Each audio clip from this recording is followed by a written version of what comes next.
Good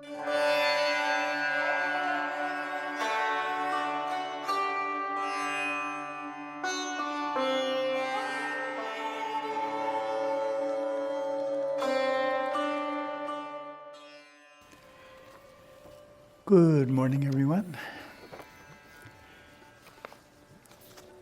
This morning we're continuing with Merging with Śiva, chapter 52, titled The Final Conclusions for All Mankind, and it's from 1978. Lesson 364, the journey called yoga. Yogapada.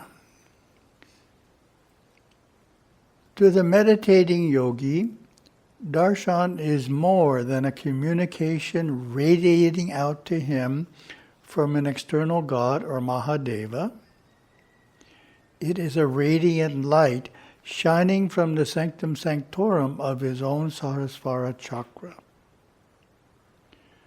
Worship for him becomes completely internal as he follows that light, that darshan, seeking to know its source. In yoga, the devotee worships the transcendent aspect of God. He strengthens his body and nerve system. He disciplines the energies of mind and body. He learns to regulate his breath and to control the prāṇas that flow as life's force through his nerve system. In this process, the kundalini śakti is lifted, and the multi-petaled chakras unfold in all their splendor. The subtle realms within the devotee are revealed layer by layer as he methodically perfects attention, concentration, meditation, and contemplation. Lord Shiva now brings the earnest devotee to meet his Satguru, who will guide him through the traditional disciplines of yoga on his inward journey.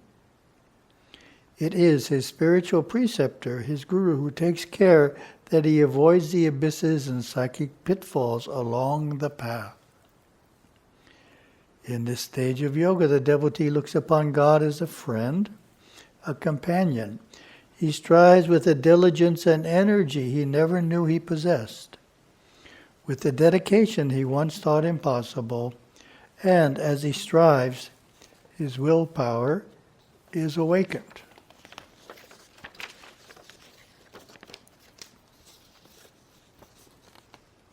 Finally, one day in his first samadhi, he penetrates to the essence of being in this ultimate experience which remains forever beyond description. He has reached the union which is yoga. Returning from this state of ineffable fulfillment, the devotee brings back into his life a new understanding, a new perspective. He is never the same after that experience. He can never again look at life in the same way. Each time he enters into that God realization, that samadhi, he returns to consciousness more and more the knower. His knowing matures through the years as his yoga sadhana is regulated. And as it matures, he enters ever so imperceptibly into the fourth and final stage of unfoldment, into the Jnanapada. One does not become a jnani simply by reading philosophy. That is a great misconception. Many people believe that you can spiritually unfold or evolve into a jnani through reading books, through understanding another's unfoldment, or performing meditations that he once performed. Understanding another person's wisdom does not make us wise. I like that. Understanding another person's wisdom does not make us wise. Each has to experience the fullness of the path to enlightenment himself. The jnani becomes one who postulates that which he has himself realized are the final conclusions for all mankind. His postulations are filled with assuredness, for he has experienced what the Vedas, the Agamas, and the Upanishads speak of. He has awakened the power and force of his own realization. he knows. He becomes the embodiment of that knowing, of the truth he once sought as something other than himself. He finds within the scriptures confirmation of his realization, echoed in the verses of rishis written at the dawn of human history.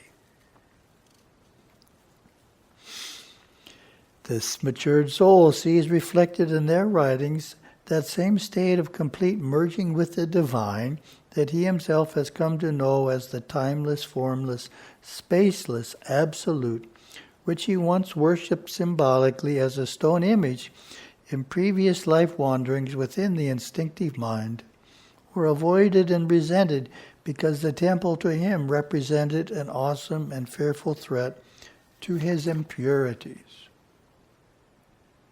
He has removed the veils of ignorance, removed the obstacles to understanding. He has come into his true being, union with God, union with Śiva, and in this serene state he sees God as his beloved, as that which is dearer to him than life itself, as he is consumed by that all-encompassing love. There is for him no more an inner and an outer life and consciousness, for they have melted and merged into a single continuum. He is that, and for him it is clear that all are that. Unknown to himself, he has become the temple of his religion, capable of imparting knowledge merely by the power of his silent presence. He has become the source of light and darshan, which radiate out through the nadis and prāṇas of his being.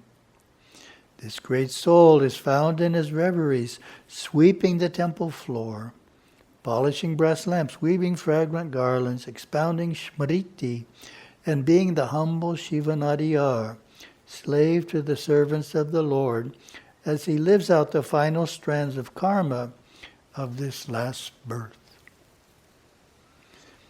The final conclusions of the world's most ancient religious tradition, the Sanatana Dharma, are that mankind is on a spiritual path as old as time itself, that this journey progresses from birth to birth as the soul evolves through the perfection of charya into the perfection of kriya, and from there into the perfection of yoga, emerging as a jnani.